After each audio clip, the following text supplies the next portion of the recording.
Good afternoon, everybody. Please take your seats. We are about to start because that's what the schedule tells us. We don't have the pleasure of having name plates on the seats, which is why we could choose our seats freely, but we try to respect. No, we didn't.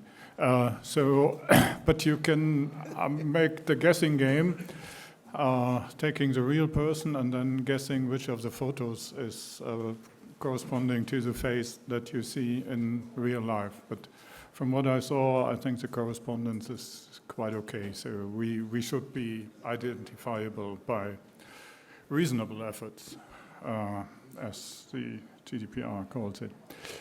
My name is Achim Klabunde. I used to work for the EDPS until I retired, and before that for the Commission, and so I had some 20 years in data protection in Brussels, and now I'm getting paid without having to work for this pay, but I'm still working in the field and publishing and doing things like this one.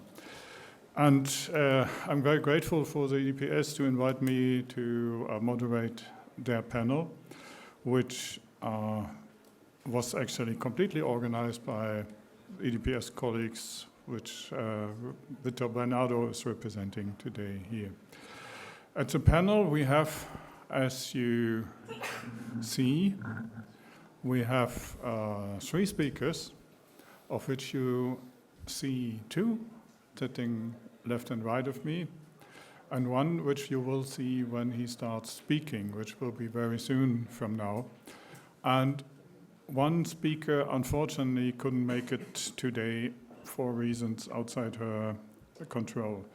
And so we are going to miss Felicity Reddle. And I've asked the other panelists to fill this gap to the best of their possibilities, which of course is difficult, otherwise I would have tried to do it myself. But that's not a real option. Okay, the purpose, the context of this panel is the effects or the impact of AI, of open source in the field of AI. Can it help? Can it make more problems? Will it improve anything? And we have the ballet of visitors now completing its performance. And that's a great thing, all of our speakers have had an exposure or are actively influencing both open source and AI developments. And so we will try to explore the connection and the mutual influence of these 2 things a bit more deeply, whereby the more interesting question is which difference does open source make in the context of AI? I will introduce all speakers before they take the floor, and they represent research, industry, academia. So we got a reasonably broad range of perspectives. Our first speaker is the person you cannot see yet. His name is Stefano Maffulli. He's the executive director of OSI, the Open Source Initiative, an organization which has been known in the open source field for decades. Stefano joined OSI in 2021 after having worked on the field already for a long time. He co-founded and chaired for some time the Italian branch of the Free Software Foundation Europe, an organization which is well known for an event in Brussels, which used to be right before or after CPDP, the FOSDEM, which is with heavy involvement of FSFE. And he's also he structured the developer community of the OpenStack Foundation, and he has also worked in several international companies leading open source marketing teams. He's contributed to diverse projects in the different branches of open source, like GNU, QGIS, OpenStreetMap, WordPress, and his appointment was a key step for the transformation of OSI into a professionally managed organization. And just to add one point, I learned last night that OSI is now looking for an EU policy advisor. Obviously, this is not a job market quick dating, but some of you may want to check that. But please don't use the question time of this panel to get more details from Stefan on this. But with that introduction, I hope you can hear us, Stefano. Yes. Good. Loud and clear. So then I would hand over to Stefano and give you the floor for your introductory words. Thank you.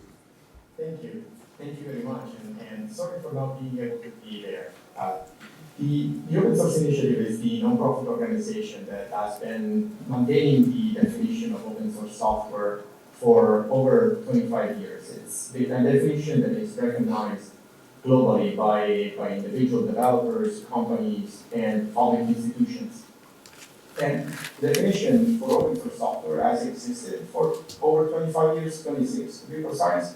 But the funny thing is that when we start looking at how to apply the definition, those principles to AI systems, we figured out quickly that that was not happening cleanly. The definition does not apply very easily to components of AI systems, and it raises many questions. So we took, when I started at USI a little over 2 years ago, we took the task of working a little bit better, because we know that the open source definition for software has provided a stable North Star for all the participants in the digital ecosystems, from small and large companies, citizens, and governments have something to refer to when they want to apply the principles of open source, which are to grant the users of any technology full agency and control over the technology itself.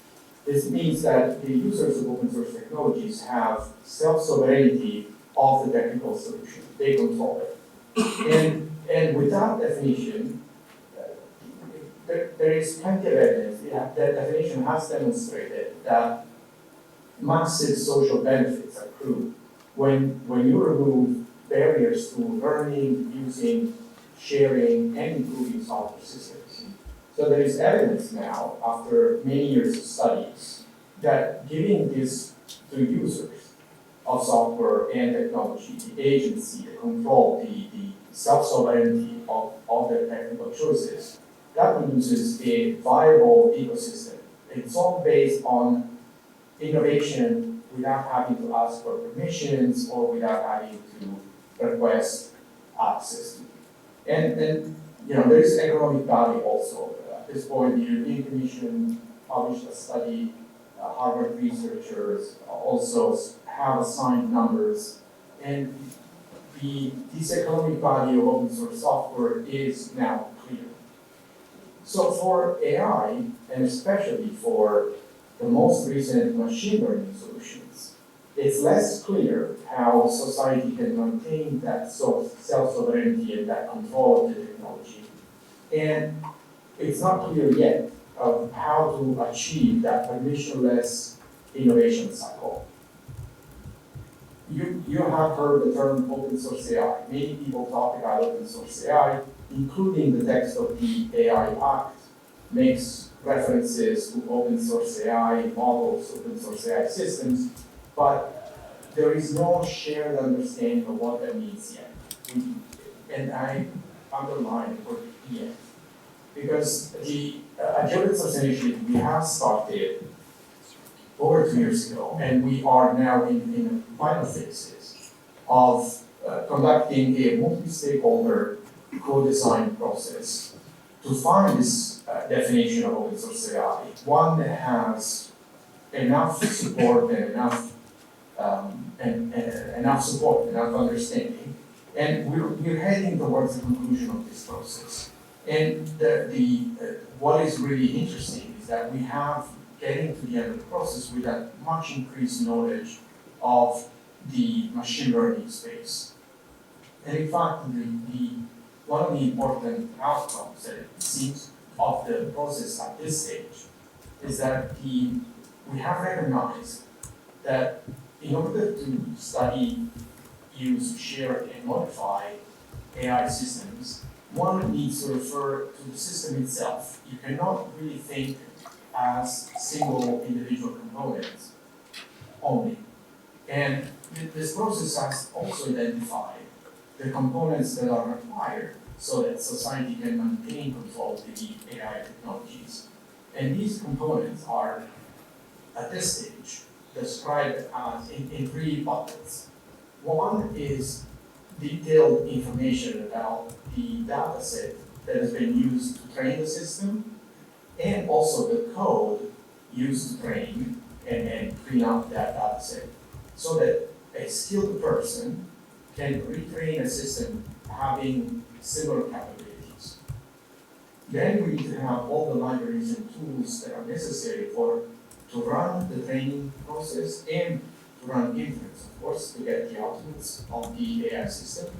And finally, the third bucket is having unrestricted access to the model architectures and the parameters, so the results of that training, like the weights and the biases. So it's having access, unrestricted access, permissionless access to all these elements. This is what makes an AI open source AI. Now, we are starting to gather support for the current draft of the definition, and we hope that by the end of next month, we'll have a release candidate, and then through the months through the summer and till the end of October, we gain more supporters and have a stable release in October.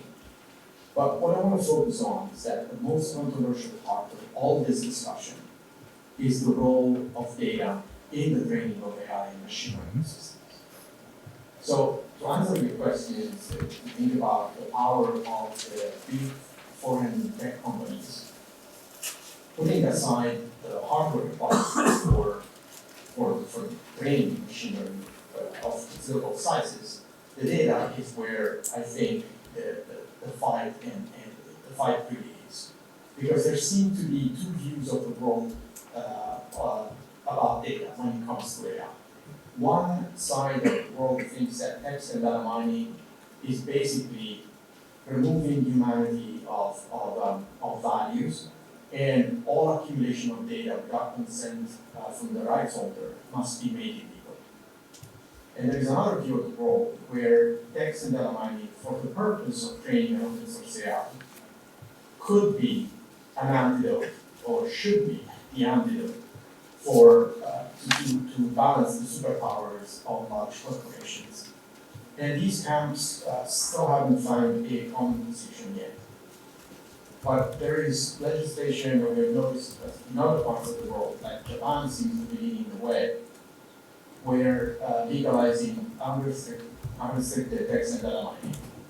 There are lawsuits in the United States that are hinting that probably there will be a decision in court that will settle the matter, although I suspect many of these will be settled out of court, so we will not get a clean law decisions or case.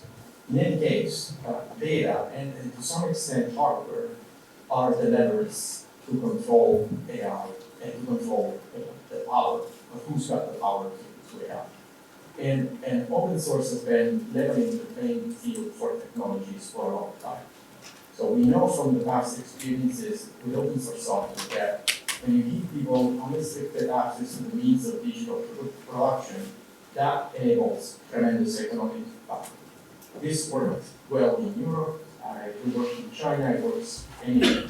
So we think that open source AI can have the same effect of generating value while leaving control of the technology in the hands of society. Thank you, Stefano. Just a service announcement, here are a few empty chairs in the first couple of rows. So if people would like to sit, that's an option. Okay. Thank you, Stefano, in particular. I think it's very good to have a clear notion of what actually is open source with the 3 conditions that you mentioned in your presentation. And I hope we all agree on this, checking with the other panelists, yes? Before I hand over the floor to the next speaker, who is Dr. Ignacio Sanchez from the Joint Research Center of the European Commission, I do a bit of orientation on that because the organization is called, and it's technically part of the European Commission, but it's not really something which is doing policy in the under the guidance of the commissioners, of the elected commissioners, but it's a real research organization which is competing with other free and academic and other research organizations, but it's doing research on the issues where the Commission thinks it needs to know more to better understand the problem. And so Ignacio is working at the Commission's Joint Research Center main location, I would say, in Ispra in Italy, and he is in the cybersecurity and digital technologies unit within the Digital Transformation and Data Directorate. He leads several scientific projects focusing on artificial intelligence and, in particular, cybersecurity. And he is also a co-leader of the Trustworthy AI portfolio, which coordinates the JRC's efforts to address the multidisciplinary scientific and policy challenges posed by the increasing adoption of AI. He is a technology person, so to say. He holds an MSc in computer engineering and a PhD in cybersecurity. And he has the relevant industrial certifications like the Certified Information System Security Professional and plenty of years, 2 decades in the field of cybersecurity. And I will now ask Ignacio to explain a bit about what he learned in his research, in what extent this may have played a role for the Commission's policy initiatives or continues to play a role, and what he sees as aspects that should be considered in our discussion. And Ignacio has a set of slides which are already on the screen. Perfect. The floor is yours. Thank you very much. Thank you very much for having me today. Thank you also to the EDPS for organizing this very interesting panel on a topic I like very much, very close to the research that we do in our DG. I would like to start by providing you a bit of a background of who we are and what is our angle when it comes to AI, when it comes to the policy developments on artificial intelligence in Europe and our research. I'm not able to change the slide. It should work.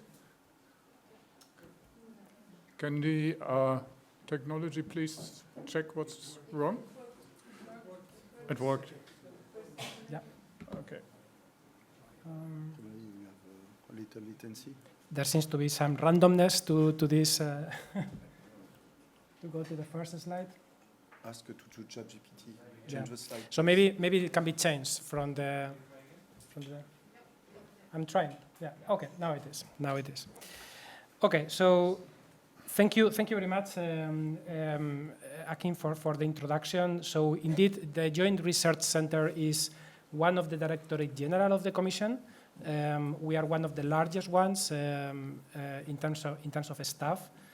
We are a bit different than the others. So we are a service DG. So we are not drafting directly the policies. Our mission is to do science for policy, to support the colleagues from the policy-making DGs with evidence based on science. So this is the mission of our DG.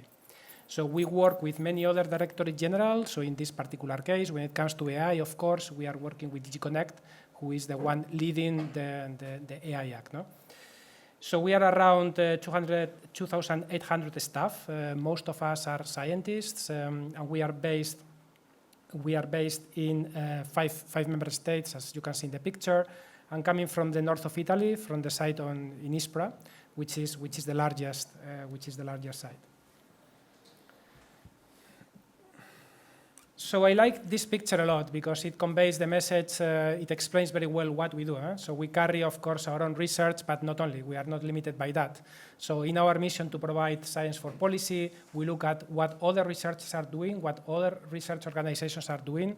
We are not really competing, we are collaborating with others. We also look at industry, we look at best practices, we look at what experts have to say. We try to consolidate information from databases and the knowledge that is accumulated in industry. So we try to anticipate the needs of policymakers, we integrate all that information, and then we deliver our support to the policy-making cycle. So the work that we do, the research that we do, is structured in scientific projects. And scientific projects are grouped together in what we call scientific portfolios. So we have a total of 33 scientific portfolios, and we have one scientific portfolio which is specifically focused on trustworthy AI. So basically what we do in this portfolio, so we are coordinating the efforts across our organization to address the multidisciplinary challenges in terms of scientific and policy challenges brought by the increasing uptake of AI across all sectors. So we are doing many things. I will not highlight everything that we do, but I will just provide you three main highlights of elements that we do in our research on trustworthy AI. So first, we are hosting the European Center for Algorithmic Transparency, which I believe you are familiar with, the ECAT. So basically, it plays a role in the enforcement of the Digital Services Act, one of the regulations that are discussed at length in the panels of CPDP this year. Then we have been providing support to DigiConnect for the AI Act in the last years, scientific and technical support, and we are also providing support for the development of the harmonized standards following the standardization request of the Commission, and those standards are the harmonized standards that are foreseen in the AI Act. So we are also involved in this, and this is the work of JTC 21. And then, of course, we are conducting our own research on artificial intelligence, and these days mostly focused on generative AI, which is what we will discuss later on in the context of open source. And there we are doing many things, both sectorial and horizontal. So the context of my contribution and my participation in this panel has to be seen from this angle. So I'm going to share my own views on the topic, my views as a researcher, as a practitioner also. And before we go into that, I wanted to zoom into one of the projects that we have under the Trustworthy AI portfolio, which is the Genesis Scientific Project. So Genesis stands for Generative AI Scientific Research and Innovation Support.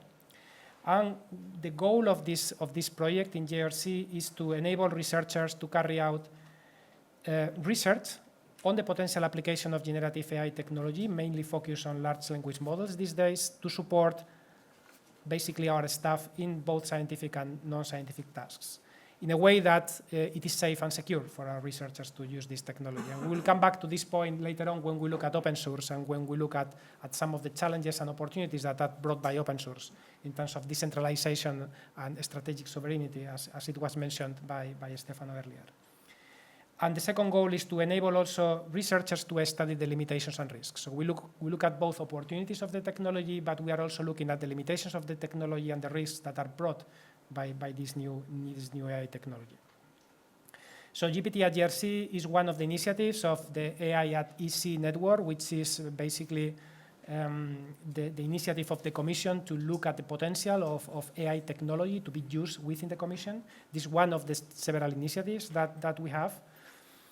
And basically what it is a secure platform, is a safe platform for staff to be able to use this technology. So we are using open source a lot, both AI components and non-AI components, and I would like to come back to this in a second, because when it comes to an AI system, there is not just the model, there are also other components in the AI system that go beyond the model, and open source plays also a key role in those components. So we are using open source solutions, and we are running models that run locally in our infrastructure in a way that we can handle also internal data with the proper, let's say, security controls within our organization.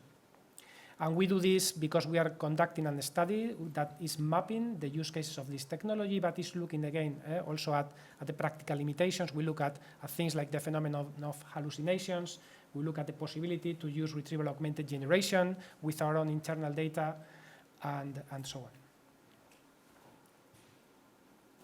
And then I wanted to come back to a point about the three main ingredients that are needed when we work with AI, and in particular, when we work with generative AI.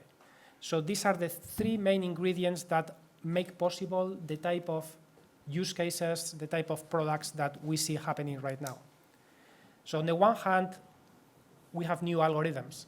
The famous paper published in 2017, Attention is all you need, that triggered this new revolution, the transformer model, initially thought to be used for translation tasks, and very quickly researchers found out that it could be used for other purposes, and this is the algorithm that is behind all this technology of generative AI. So we have new algorithms.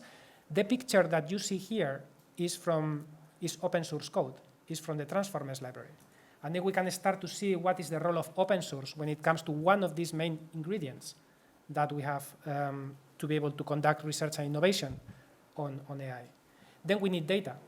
As it was mentioned earlier by the previous panelist, we need data in terms of quantity, in terms of quality. This is very much needed. And then the third thing is compute infrastructure. A lot of compute infrastructure. Because when it comes to this type of technology, we are talking about neural networks with billions of parameters, and you need a lot of compute to train this type of neural networks. And not everybody has access to this type of compute.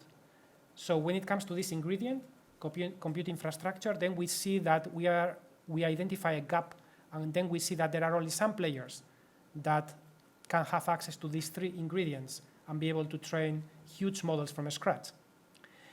And I would like to make the point here that open source is contributing also to the compute infrastructure. These big supercomputers, they are running open source software.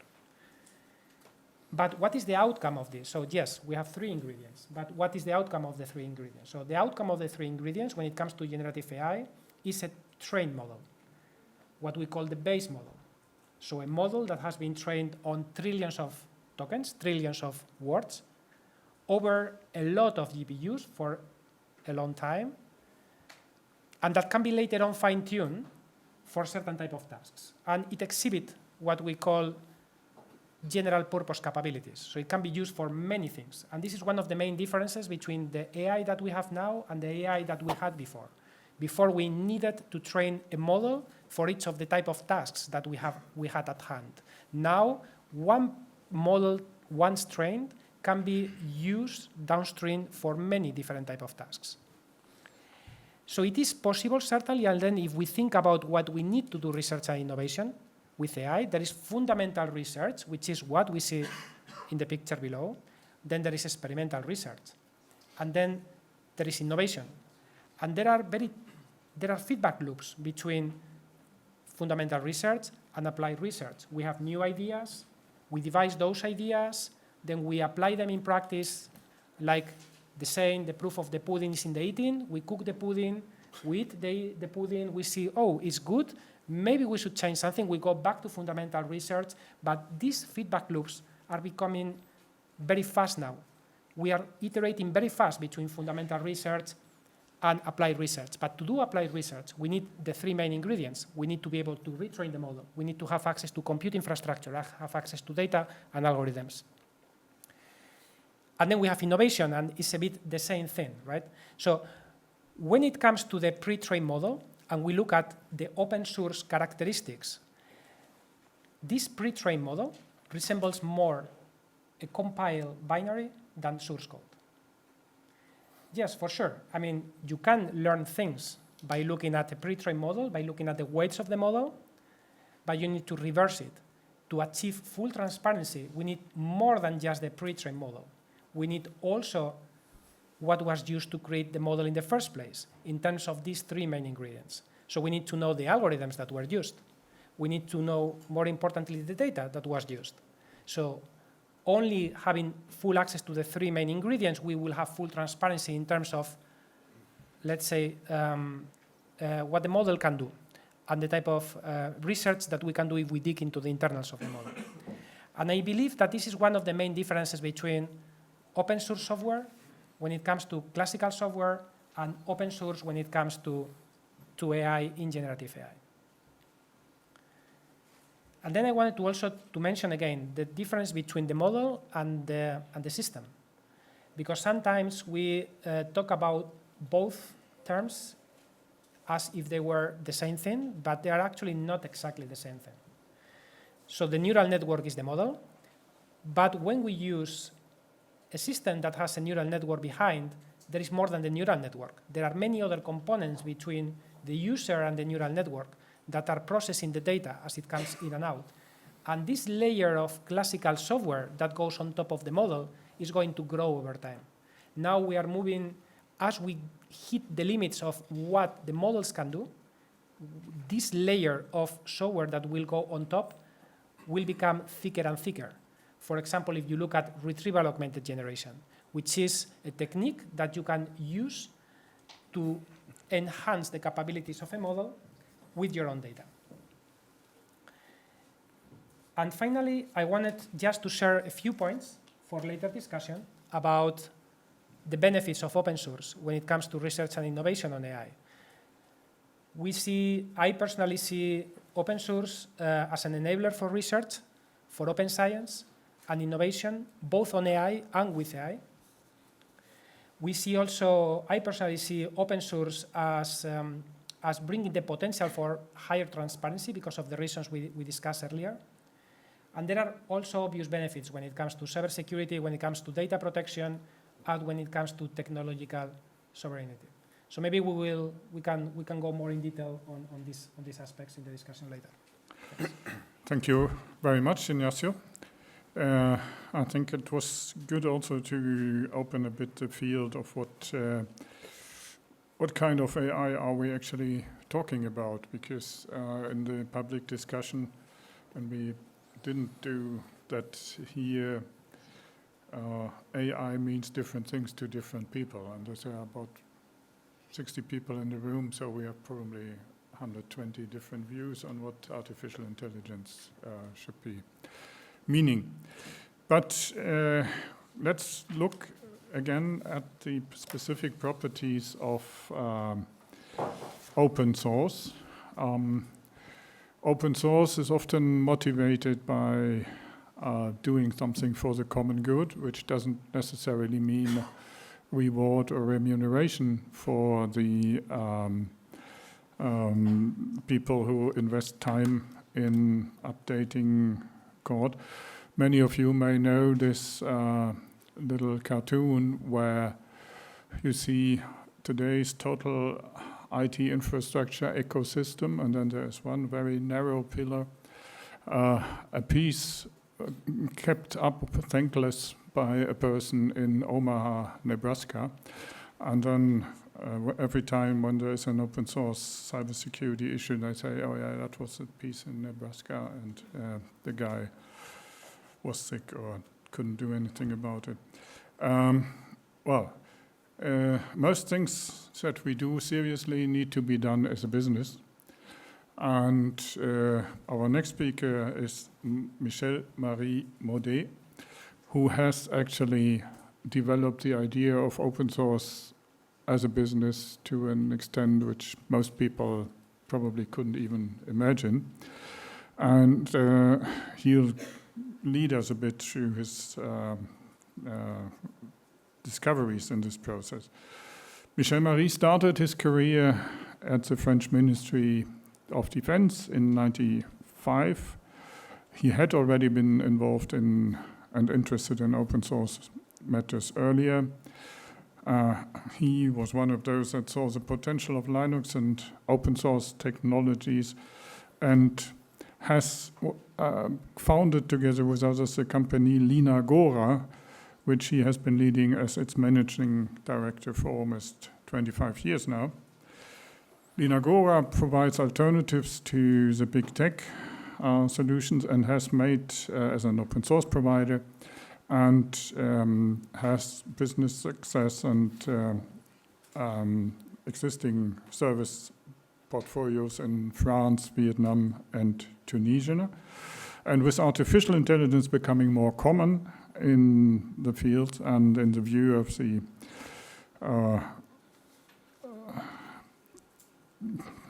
I'm just thinking of the dominance of what is meant by the French acronym GAFAM. And I was just thinking, because it cannot be called GAFAM anymore, it must be GAMAM or Gamma or so these days. Yeah. And he continues to look for alternatives also in this field where, as we already just learned, huge amounts of money are needed, at least for the infrastructure. Michel Marie has launched several initiatives, and he should explain now a bit more about that to us. Okay, thank you for this kind of presentation. Thank you also for IDPS for the invitation. It's a pleasure to be there today to try to make this stream of a full and truly open source model as a reality, and we work hard for that. So to fill the time initially for Felicity, so I didn't plan to have slides, but I changed my plan, and I will show more contents on slides. So as you said, so we started our business in 2000. It's 25 years ago, and so we develop and invent good tech for good. And we are dedicated to open source technology. And we solve this issue to make money with something completely free, so based mainly on services. And now, especially for AI technology, we also have more business based on SaaS offer, and I will explain just after. And now, we strongly believe that we truly open source model in AI, it's mandatory. It's a question of biodiversity, and because like in nature, biodiversity, it's unsure, the resilience and the health of the ecosystem. And it's the same. So what we try to do in the general AI fields, it's to make biodiversity, digital biodiversity, to ensure to have tomorrow more innovation, more fairness, and inclusivity and accessibility for this technology for everyone. Sorry. Yep. And I started this initiative called OpenLM France. Since February, we changed the level of this community. Now we are OpenLLM Europe. During the first day in February, we changed the status of this community and to go to the level up. And we have two goals. First, to build digital commons on the generative AI fields. And the second topic is to build community, open source community to exchange and to mutualize efforts to build these digital commons. For the first objective, so I think that we have completed this second objective, because now we are more than 750 members inside this community. And it's very important to mix industrial and academics, as I said before, because it's very important to mix culture and to mix skills between academics and company as us. So our definition for open source AI. So we have quite anticipated the work of OSI organization, because we started last year to say, okay, if we want to make an open source model, we must follow three principal things. So have an open source code, as Stefano said before, have license inside this for this model without any restriction. And the most important thing is related to have a complete access to the training data set used to train this model.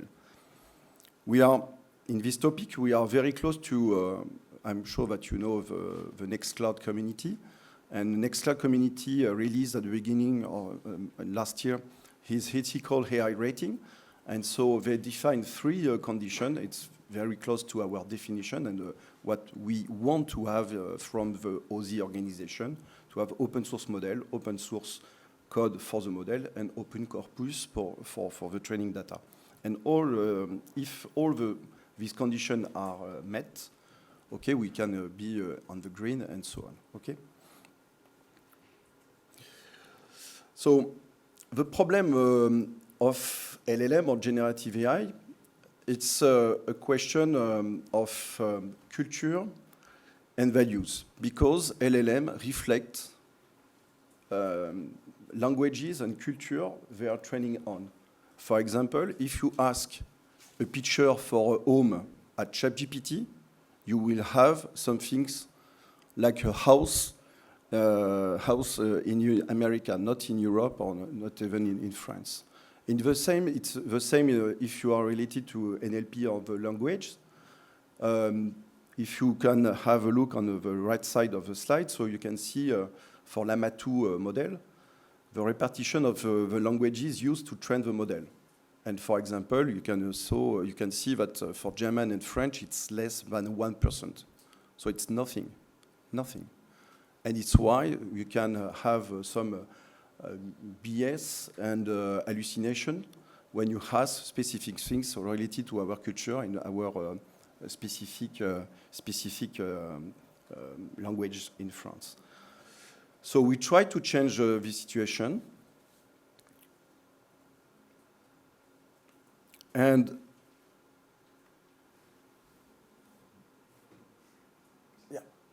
yes, we started in October to release the first model called Claire. It was a first step, just to be sure that we have three ingredients, to be sure that we are able to train our own model.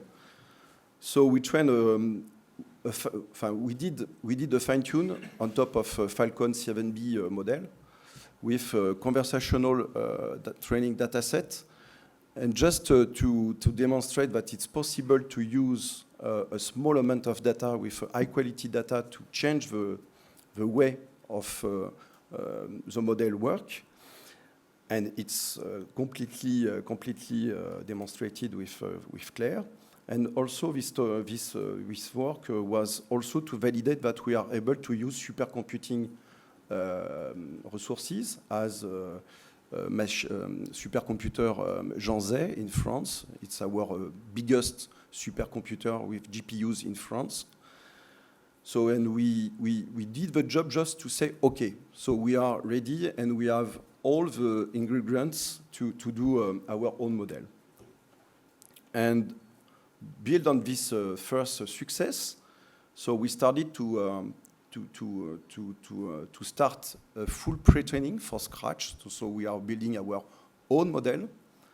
So the figures are not totally right on this slide, because we talk about 140 billion of tokens. So we change the scale of this our data set, because now we collect 600 billion of data sets, of high-quality data for training our model, mainly in French, but we have also managed the three main languages in Europe, Italian, Spanish, and German. And it's very important because if you want to train and to pre-train a model, before to train the model, you have to train what we call a tokenizer. The tokenizer, it's a very important thing. It's a component used to transform what your instruction in human language in a vector matrix to the model, because without this transformation, the model can't generate outputs. Okay, and if you use today ChatGPT, for example, because the tokenizer is mainly trained on English, if you ask something in Spanish, in French, or in German, you will pay an extra cost of 30% because the tokenizer is not optimized for our language. So the first step we did is to train our own tokenizer, and the result is very interesting for European people because we have a middle and average and a good leverage management system to our languages. As I said before, so computational resources is very expensive and very huge. So it's not, for Claire, it's not 200,000 hours, but now with our data set, it's close to 1.2 billion of hours of GPUs. It's just to imagine, it's we start to train and to test some configuration, and with 256 GPUs today, it takes more than 200 days to train, and we started some days ago. And we plan to have the Lucy model available not in April because we changed the scale of our data set, but probably in September. And it's, I would like also to share a very exciting news announced yesterday night by the President Emmanuel Macron. Our initiative was one of the winners of France 2030, France 2030 calls for build digital commons in generative AI. So it's a grant for 2 years to have money to continue our work. So I'm very pleased to announce that we have now the support of the French government, and our goal is to continue. And probably because in Europe you are not alone, so we have identified other national initiatives which are building national models, especially I think about Silo with the model Poro, it comes from Finland. So and our perspective. And what we expect in the future, that the European Commission will ask and will support the idea to manage things between us and to mutualize effort, because every people are doing open source in this topic, and probably we have something great to do all together. And just to finish about the business model, so probably what is your question could be. What is the economic model for a foundation model completely open source? So there is, for the foundation model, we will, I think with Lucy, we will be the first full, truly open source model for commercial use without any restriction, okay? Because today you have truly open source model, but dedicated for academics, not for business and commercial use. So I think that we will be the first. And to make money, so it's very simple. It's depending of use cases you want to manage. And for us, we manage very sensitive or critical use cases for our customer. For example, the Ministry of Defense in France asked us to have a summary solution, a complete summary solution, but completely disconnected from the internet. You know, So for that, you can't manage the situation with Anthropic, with ChatGPT, and so on. So there is a place to make business in this kind of topics. And for example, the European Commission is a customer of Linagora for our speech-to-text technology called Linto. And for them, they continue to finance our work to develop more and more features. So it's an economy of services. And I think it's very important to have this digital commons available for everyone without to pay. And it's our goal with our initiatives. Thank you very much, Michel-Marie. And we would like to listen more to your experience than our time here allows. So maybe you will have a private session on the balcony after this panel to explain things.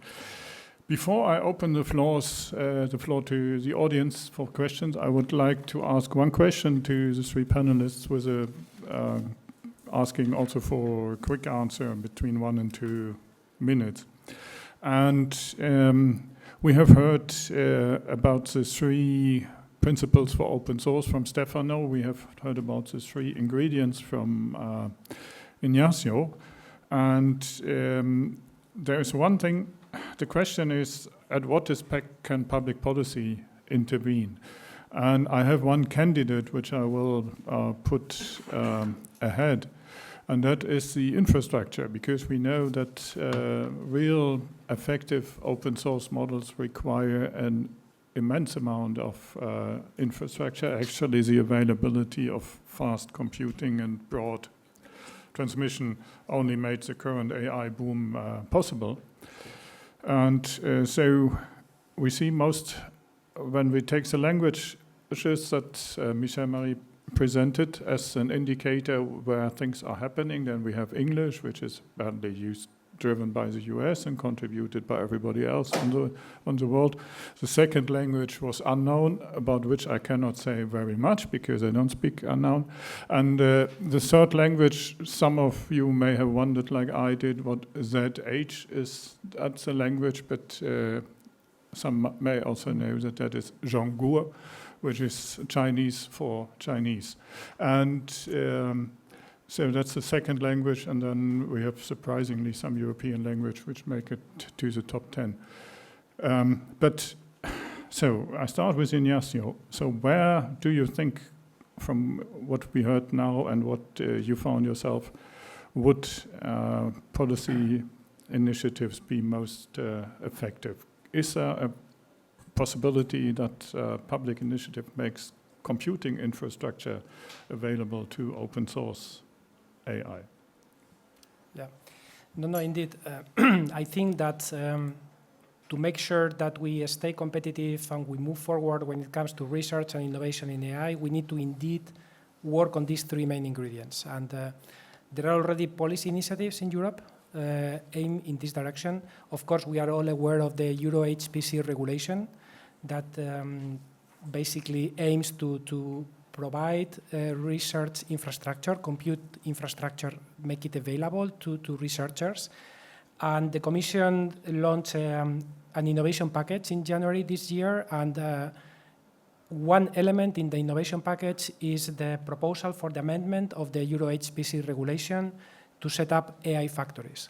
So AI factories are dynamic ecosystems that foster innovation, collaboration, and development in the field of AI, and they aim precisely to bring these 3 necessary ingredients: compute power, data, and also algorithms and talent, because, of course, we need to work on the talent in order to create cutting-edge foundation models in Europe that come with guarantees in terms of protection of fundamental rights and safety of citizens.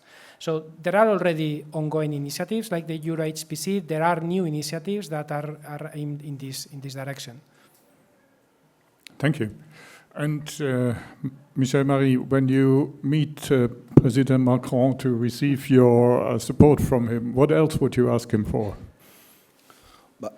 Nothing for France, but at the European level, my wish is to try to join our forces between the different national initiatives, as I said before, because today it's not completely difficult to train a model, but for evaluating a model, it's necessary to have native speaking people from every country. So I know that the European Commission is started to launch some funding project to manage these things, but the amount of money put on the table are very too small and less than is really necessary, and probably open source community have to work by the ground and to push, and probably we started to discuss with Silo, with Lion in Germany and some other national initiative. Probably we have different techniques opportunities to join our effort. Probably you know that now specific models are mixture of experts, so it's a combination of capacities from dedicated models. I will not be more technical, but have in mind this capacity to join and to mix capacity from different models. Probably it's a way to manage these things and to consolidate efforts from the different models.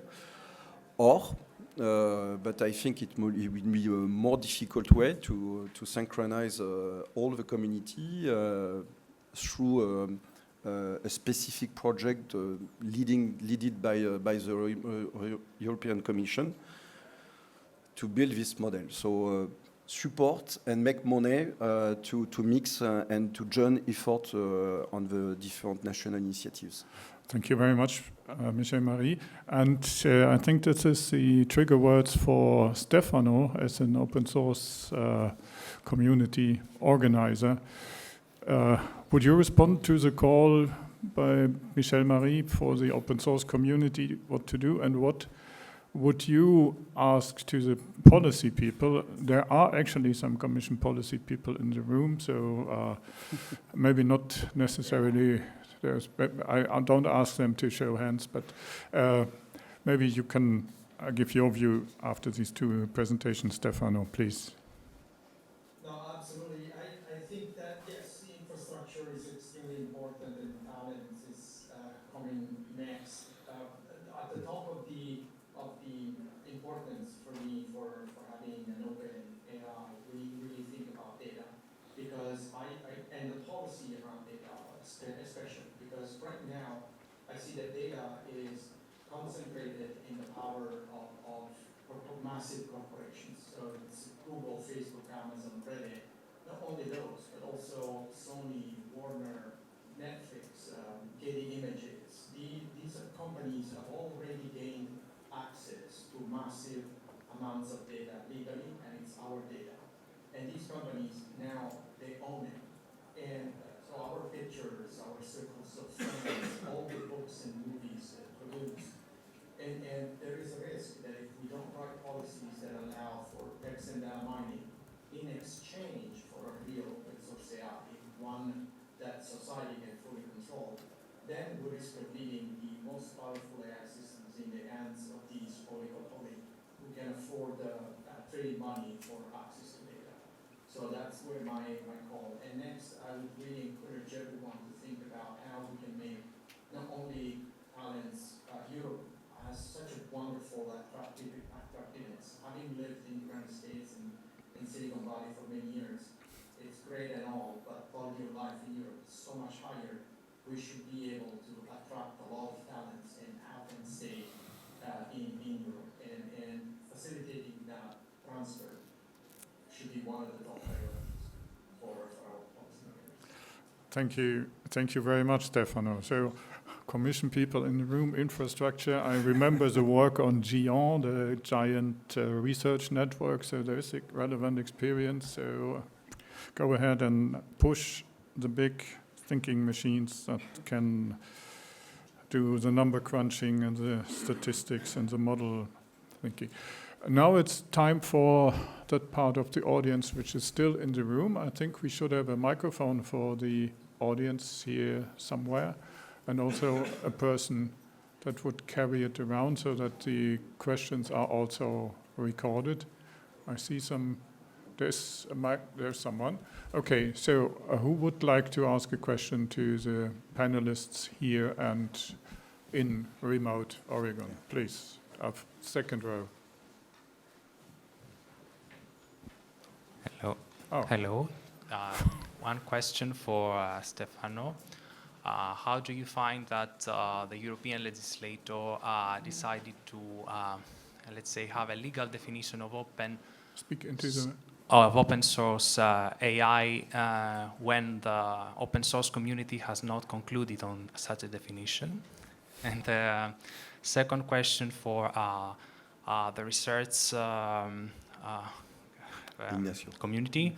How do you find the fact that the most prominent nowadays publications on AI is from private companies? Do you think that this lack of computational resources cannot be, let's say, treated as a silver bullet by open source initiatives, but rather than by antitrust rules? Okay, thank you. I think we have to move on. Please give the microphone to the other person. Yes? I can go ahead, yeah. Yeah. I'm a bit puzzled about the concept still of open source AI. I mean, we throw now a lot of different things in the mix. We talked about software, we talked about the model. We also talk about infrastructure, which is probably something to be provided by a different stakeholder than the one controlling the AI. And we're talking about data. There again, I get confused because I often hear the word they own the data, but what does data ownership today mean? It's a bit a legal point. But in addition, we already have so many instruments. I mean, we have a Data Act, we have a Data Governance Act, we have an AI Act. What are we looking at going forward? I mean, how will we get to where we want to be? I mean, another stack of regulation, is it really what we need? Question. Okay, I think this now makes the matter complex enough to ask the panelists to respond. Let's stick to 2 minutes. Stefano was directly addressed by the first question, so maybe you want to start a round of answers. Yeah, I have no idea why the AI Act uses the word without defining open source models. I think that maybe the legislator has the intention of balancing, keeping a balance, knowing that open source software has special carve-outs in lots of regulations, like the AI Act and the Cyber Resilience Act were being written more or less at the same time, or were being discussed at the same time. And the Cyber Resilience Act has a provision that excludes many of the obligations of the open source software. I'm assuming that the intention was kind of similar, to say, let's not kill the innovation cycle, let's provide a way for the legislation to leave the open source AI field some space to move. But we'll have to see. It's a very complicated regulation. We'll have to see how the implementation goes. Thank you, Steph. Oh, okay. Yeah. Thank you. No, I wanted to just quickly address the last question about Okay. the complexity of the scenery. Yeah, that's why it's been taking over 2 years to find this definition of open source AI. It is a complex matter. It's completely different than software, and it's developing at the very high speed under the scrutiny of a lot of people. When open source came out, it was simple. No one was watching. The developers were also the users, and they were also the researchers, and they came up with the concepts as the discipline of software was evolving, and now we have in a very much more turbulent and complex environment. Thank you. And then I would ask Ignacio. Yes, thank you for the question. The question about the gap that we see between academia and industry when it comes to the publication of papers, scientific articles, and indeed, we see that many of the major contributions in terms of let's say, generative AI, in the field of generative AI, are coming from the industry. And I think it boils down to the fact that it is often the industry, the one with the resources in terms of these three main key ingredients. So they have the compute infrastructure, of course, they have the data, and they have the talent. It is difficult to let's say, one of the major goals and challenges that we have at the moment in academia is to attract and retain the talent, because there is a competition, of course. Industry is competing with academia to attract this talent needed to build the algorithms. And then another point I wanted to mention is these feedback loops between fundamental research, applied research, and innovation. With generative AI, these iterations, they are becoming very tight, they are becoming very fast. But to be able to iterate, you need to have, again, the compute infrastructure. Somehow, we are discovering what these models can do. It's pretty much what happens in other science, in other disciplines like physics, like you observe, no? You observe, and then you try to make sense of it. And a bit of that is also happening when it comes to generative AI. So we are observing what is happening with those models that behave like black boxes. And we come back to the roots. Originally, the Transformers models were supposed to do translation only. And then we observed that they could do much more than that. But to observe, you need to have the research infrastructure. You need to be able to build the model. And we come back to the three main ingredients. Okay, before I give the floor to Michelle Maria and the other speakers, can someone please, who's sitting close to the entrance, show the silence signal to the people on the balcony? Can you just... No. We need the air. Okay, because I think it was pretty noisy, and I'm close to the speakers, but I'm afraid that some parts were not. Yeah, before I start the next round of questions with the person there in the background, Michel Marie still has to give his perspective on the two questions. And I think the one about the existing legislation, which you asked, is quite interesting, and maybe you have an idea of what Data Governance Act will mean for the business in practice. And if it's only this friendly French smile, then that's also an answer. What can I say? Yes, we have a lot of policies and regulation topics, so it's why we have started not waiting for the final decision of this on these different policies. Because as we said before, so the trend has started. So, and it's a race, and probably we can't wait to have the complete framework on terms of policies and regulation topics to start to work. So we started with this idea to be the most transparent as we can, with a naive idea to say, okay, we will do good things for the many people that we can handle. So, and probably after, one way to answer also to your question. So now probably we can have we have some example to regulation or policies influenced by open source communities, or standard influenced by open source community. And probably if we move forward and fast, and we get the proof that open source technologies is not a total risk for AI and something, so probably we can have an impact for the future version of AI Act or something else.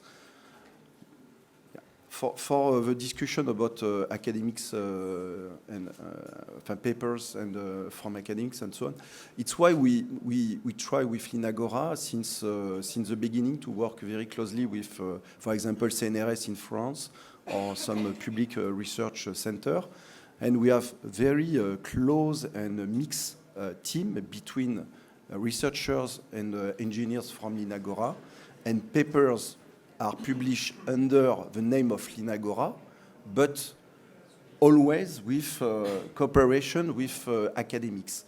So it's why we are not able to compete with Meta or some other private research centers.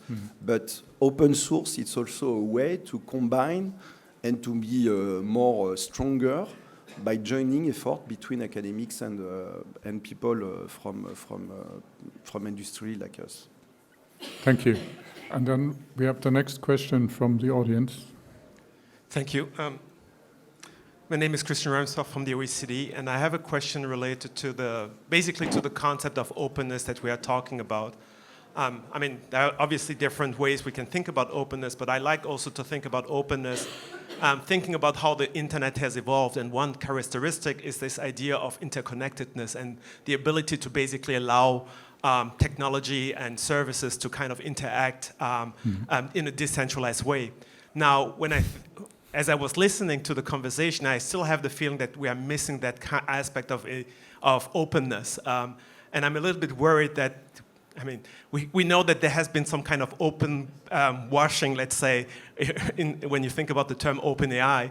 And I'm kind of worried that we are moving in that direction still, or we are not solving the problem of making the AI models interoperable. So I was wondering what do you see, what is the likelihood of going open in that sense? Okay, thank you. Interoperability is the question, and I think I asked the three panelists to respond to this very quickly, 1 minute each, because then our time is over. Stefano, would you want to start? Okay, Michel. I can start. Yeah.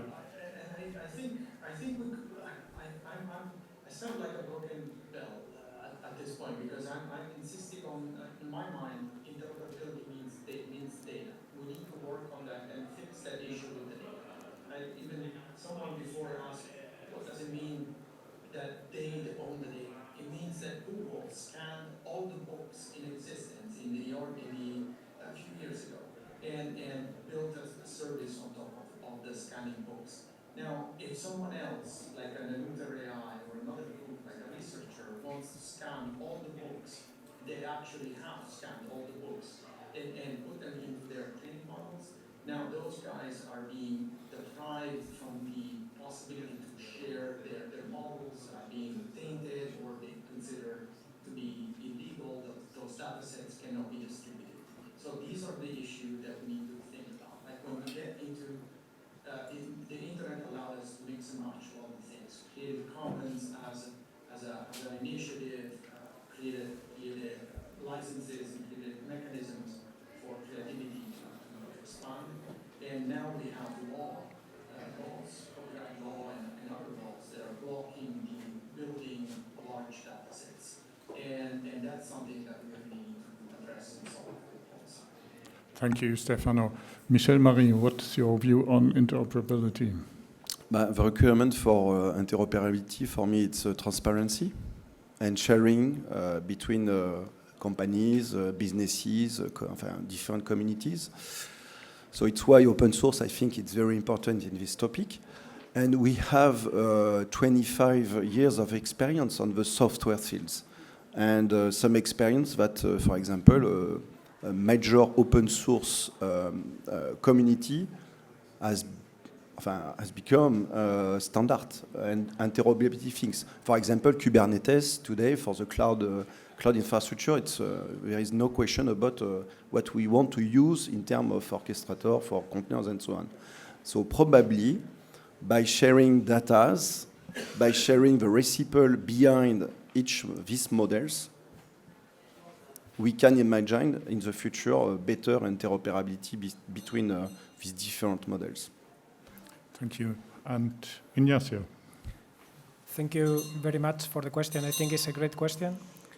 And when I think about generative AI, when I think about what is happening now, I find many analogies with what happened with the internet at the end of the 90s. And indeed, the two main keywords to describe the internet are interoperability and decentralization. And I think that to achieve this with generative AI, we need open source.